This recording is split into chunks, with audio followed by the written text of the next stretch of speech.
What's going on, guys? Welcome back to the channel. In this video, I'll be showing you the all-new Samsung One UI. Now, if you're looking to get an S10 or one of the new Samsung phones, so maybe the Note or anything like that, then you might be dealing with One UI. Now, essentially what it is Samsung, since they started, has been putting a skin on Android. So it runs Android, but on the surface, it looks a little different. It feels different. It has some different features.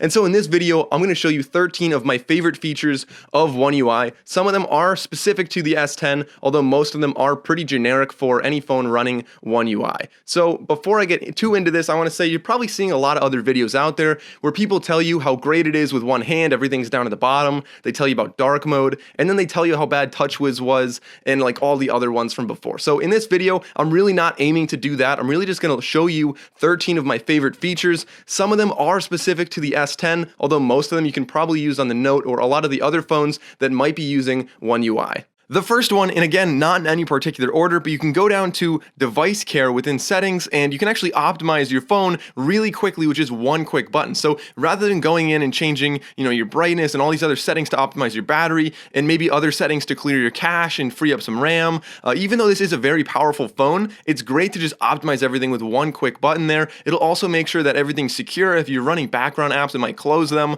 And overall, it's just gonna make your phone run more smoothly, so it's gonna be quicker and it's gonna last longer.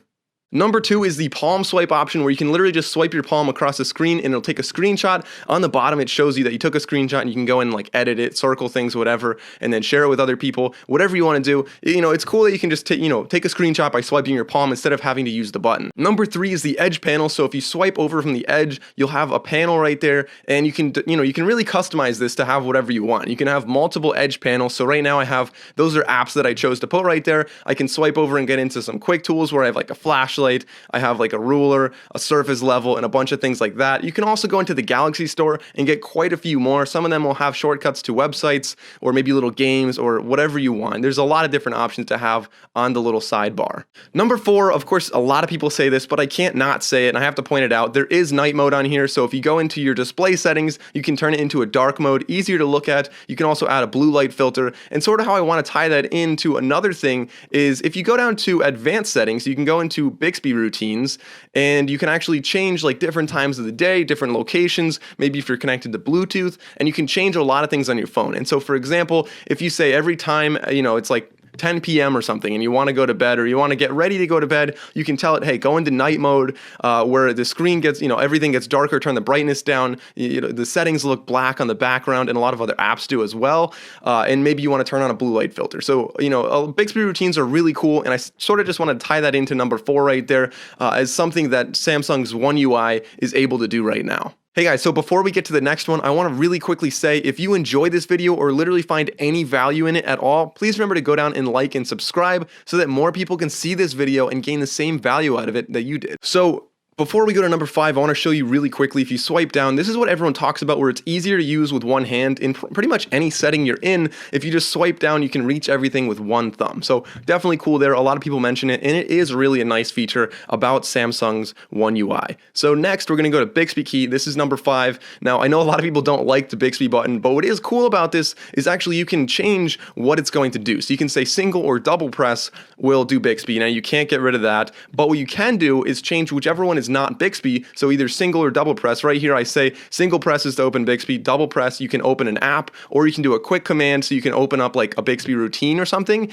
So I just have it opening Snapchat whenever I do that. Now speaking of that, you can also customize quite a few other buttons. So if you triple tap the on button, you can actually go into like emergency mode. It'll send an SOS to somebody where it sends a picture from the front and the rear camera, and it's also going to send them like a quick little snippet of audio, and it'll drop a pin and show that person where you are just in case anything bad is happening. Of course, if you double tap that, let's show you right now, if you go into camera and you can change this setting where you can double tap the on button to open the camera. So all you have to do is go down and go into quick launch. And that's essentially going to tell you like, hey, you can open your camera by quick launch if you double tap it, but be careful if you triple tap it, it is an SOS. And I have done that quite a few times. So be careful who your SOS contact is. Don't make it like your mom or someone who's going to freak out every time they see that. So number 7, it's up in your quick settings right there. If you go over all the way, you have your navigation bar, which you can change into just quick little gestures or the actual navigation bar. Personally, I like having the navigation bar because if you're swiping up for home, but you're also swiping up for Samsung Pay or Google Pay, then I find it a little more annoying. Number 8 is when you go into camera settings, you can go down and essentially turn on like shot suggestions. So it's going to tell you like if you're, for some reason, if you're not good at taking pictures and like they're always crooked or anything like that, or you're just like really anal retentive and you want to make sure that your pictures are always good, you can literally turn it on and it's going to suggest like how to take different pictures. You can have scene optimization where it adjusts like the, it's essentially like a really good auto mode where it helps you take pictures and the pictures are going to look great, like pretty much no matter what you do. It's like foolproof to make a picture not good. Now on the flip side, I'm going to tie this in with number 8 right here. If you go over to pro mode, this is what's really cool where you can take pictures, and if you're taking like star pictures or something, you can totally adjust like the aperture and the white balance and the ISO. And if you're not a photography person, don't worry about that. If you are, you probably already know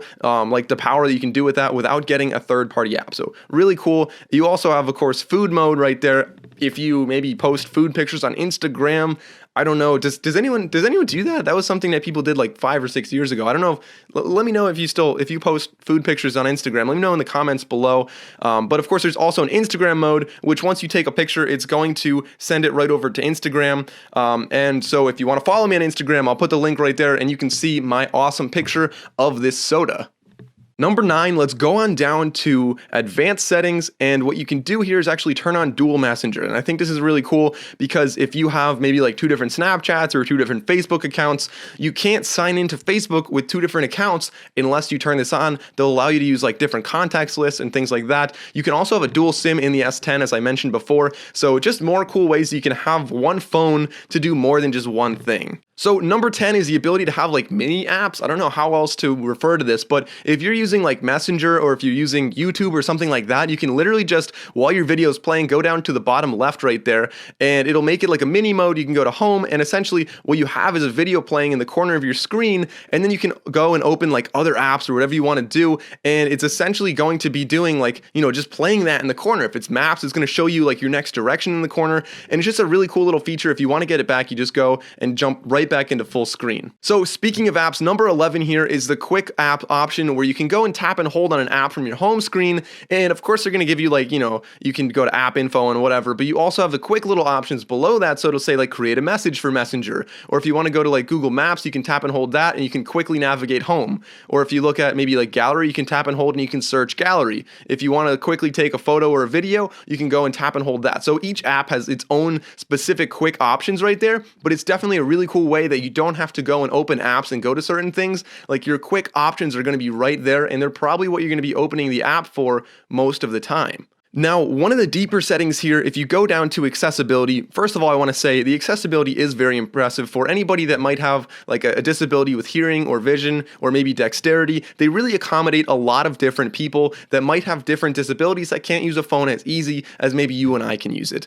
But one of the things I really like within here is if you go down to advanced settings within this, you can go to flash notification. And so we've seen on other phones in the past where you can have like the camera flash will notify you, but you can also have the screen flash. So it shows you a little animation right there where it kind of flashes yellow. And this is great for anybody that maybe if the edge lighting is not quite enough for you, or maybe if you're like, you're in a meeting and you just want it totally silent, but you still want to be replying to phone calls or texts or I don't know, whatever you might be using, you might want to have this on. It'll just flash and it'll tell you like, hey, you got a notification. It catches your eye. Cool setting to have. So number 13, I had to mention this, and this is the ability to really easily find settings. So in the past, sometimes phones really bury their settings and make it hard to find. So here, of course, they have them very nicely organized. It's really simple compared to some of their older ones. You can search on the top and find the settings. And let's just say you're looking for like the always on display and you think, oh, that's going to be in display. And you go down and you realize it's not actually there. At the bottom, they might say, hey, are you looking for something else? And you say, yeah, I'm looking for always on display. They'll refer you to where you need to find that. So guys, those are my 13 favorite features of Samsung's One UI. Of course, there are so many more features in here. Let me know down in the comment section below which ones you guys like, which ones I didn't mention that are your favorite features, as well as how to find them so that more people can use those features when they're using their smartphone made by Samsung. So thank you all for watching, guys. I'll see you next time.